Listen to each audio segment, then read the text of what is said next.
criança! Professor Rogério Nascimento na área e hoje para falar sobre o contexto histórico do pré-modernismo, é isso daí, que não foi necessariamente uma escola literária, né, porque não tinha ali bem definidos os padrões estéticos, mas que foi um movimento muito importante de transição para o modernismo, para introduzir o modernismo na nossa literatura, ok? Por não ter esses padrões muito bem definidos, é que nós vamos partir de um princípio cronológico para entender e delimitar o pré-modernismo na nossa literatura.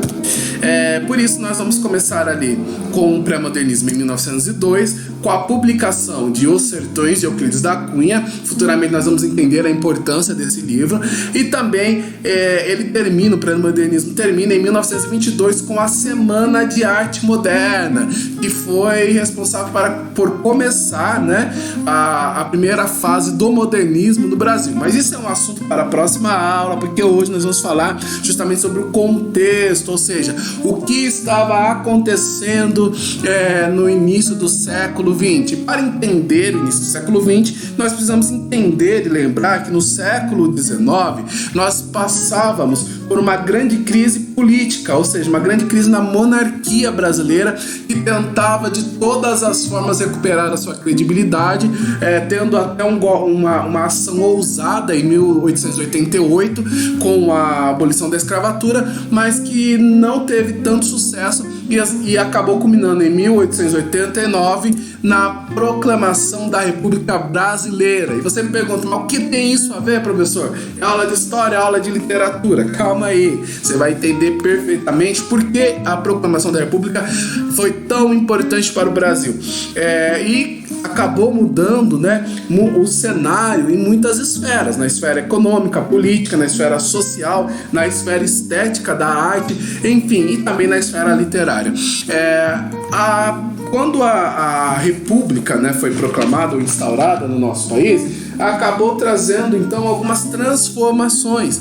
Foi um sentimento de mudança muito grande, porque foi um choque de mudança muito grande que acabou trazendo aí, ou até dando ênfase ao grande contraste das pessoas que queriam, ou seja, de um país que queria definir a sua identidade, né, que começou lá, lembra do romantismo, a tentativa de definir uma identidade brasileira, mas ao mesmo tempo de um país que não conseguia se distanciar dos padrões europeus ou do sonho de se parecer com a Europa. E exatamente por isso é que as nossas cidades, os nossos grandes centros urbanos passaram por uma grande reforma, uma grande transformação para se parecer cada vez mais com a Europa. Esse processo de alteração e de reforma chamou-se europeização.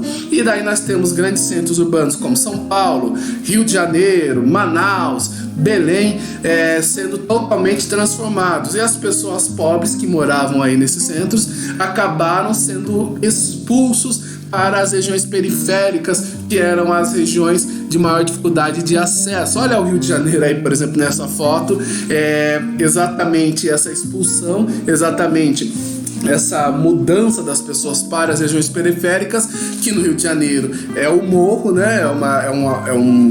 Temos ali uma superfície acidentada, acabou gerando então, ou acabou iniciando então a favela do Rio, as favelas do Rio de Janeiro, como nós bem conhecemos. Olha ali o contraste, né? A favela e logo após ali um grande centro luxuoso.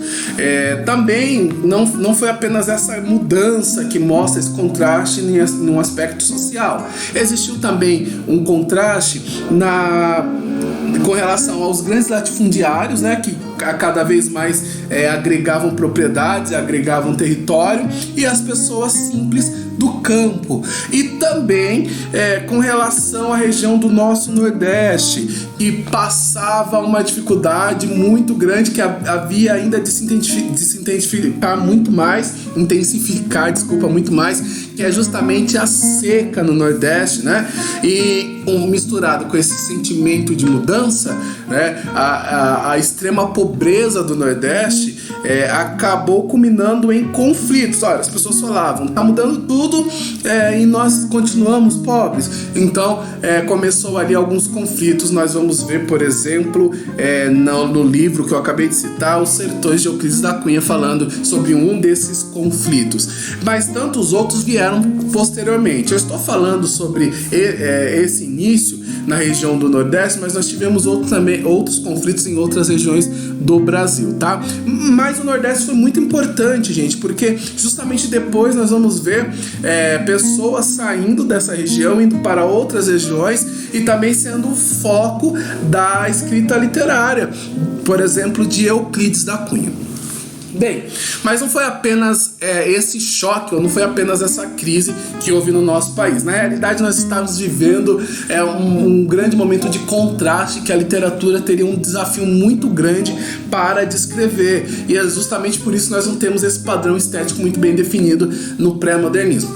Pensa comigo que enquanto as pessoas estavam tão pobres no campo e na maior parte da região nordestina, também existiam cidades que estavam se dando muito bem, como por exemplo São Paulo, que estava passando por um processo de industrialização muito interessante, que intensificaria cada vez mais, culminando ali depois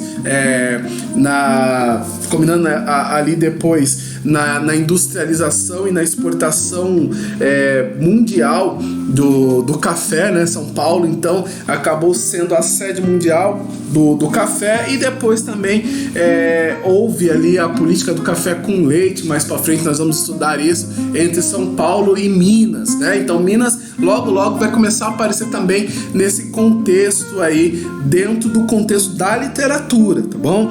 E também nós temos a Amazônia, também com a grande extração da borracha. Então, não foi apenas um momento de extrema pobreza, tá? Foi um momento também de muita riqueza, e como eu já dei esses dois exemplos, da Amazônia com a extração da borracha e de São Paulo com o café, beleza? Mas vamos continuar aqui, porque nós vamos falar agora sobre a escrita do pré-modernismo. Então, sobre o que eles iriam escrever? Eu quero lembrá-los, então, que nós estamos falando de um momento de grandes diferenças, de grandes contrastes. E isso acaba sendo uma novidade para a literatura, né? Esses tantos focos em apenas um momento. E exatamente por isso é que neste momento nós temos uma preocupação muito grande por trabalhar a identidade do Brasil. Olha só, eu deixei aí um livro, uma bibliografia de Antônio Cândido, né, Literatura e Sociedade, que fala justamente sobre a identidade do Brasil, que começou lá atrás, desde do romantismo, com a figura do índio. Vemos por exemplo, em Iracema, né, a figura ali do índio, a figura do homem branco, os conflitos, mas vocês vão concordar que essas personagens não eram necessariamente uma descrição real da realidade do nosso país. Estava se apropriando de alguma, digamos assim, de uma roupagem, né, de um cenário brasileiro, mas esse índio obviamente imitava lá o herói soldado europeu. Então nada a ver com o nosso país ainda, mas o romantismo era isso, era a fuga da realidade. Só que justamente depois do romantismo veio o realismo, e o realismo trouxe toda a verdade. Ele tentou ao máximo extrair as características da realidade ali, por exemplo, com Machado de Assis e a sua escrita incrível, psicológica, voltada para a pessoa em si. Não tinha como fugir, não tinha como idealizar nada, né? Lembra que o romantismo depois ainda tem um movimento ainda muito mais intensificado, que é o naturalismo. E dentro do naturalismo nós vemos, por exemplo, a escrita de O Curtiço, né? E em O Curtiço, de Aloysio de Azevedo, ali existe essa eu nem sei se eu posso dizer, mas esse exagero, né, com relação às características humanas, com relação ao perfil do humano que está sendo agora comparado, ou está sendo ali enaltecido, as suas características de instinto, as suas características biológicas, enfim. Mas isso tudo foi extremamente importante porque a identidade do Brasil foi sendo emoldurado para quando chegar no pré-modernismo nós tenhamos o que vamos chamar aqui de projeto literário. Mas, professor, como pode ser um projeto se nem existia uma escola? Exatamente por isso, pelo fato de não existir determinada escola literária, é que nós vamos chamar isso de projeto literário, que era nada mais nada menos do que mostrar o Brasil como de fato o Brasil é para os brasileiros. Então o projeto literário era mostrar o Brasil para os brasileiros. E nós tivemos aí grandes escritores, grandes autores incríveis para este momento, como por exemplo, os de maior destaque foram ali Euclides da Cunha, Monteiro Lobato, Lima Barreto, Graça Aranha e Augusto dos Anjos, tá bom? Então, nós vamos estudar aí cada um desses autores, mas não nesse momento. Nesse momento eu vou terminar essa aula, porque esse vídeo já ficou grande demais. Eu quero agradecer a você, porque você prestou atenção, porque você esteve aí conosco. Se você tiver dúvida, lembra, só fazer as suas perguntas na aula ao vivo. E eu estou à disposição de vocês e será um prazer muito grande ajudá-lo, tá bom? Até a próxima aula, um beijo do titio, tchau, tchau!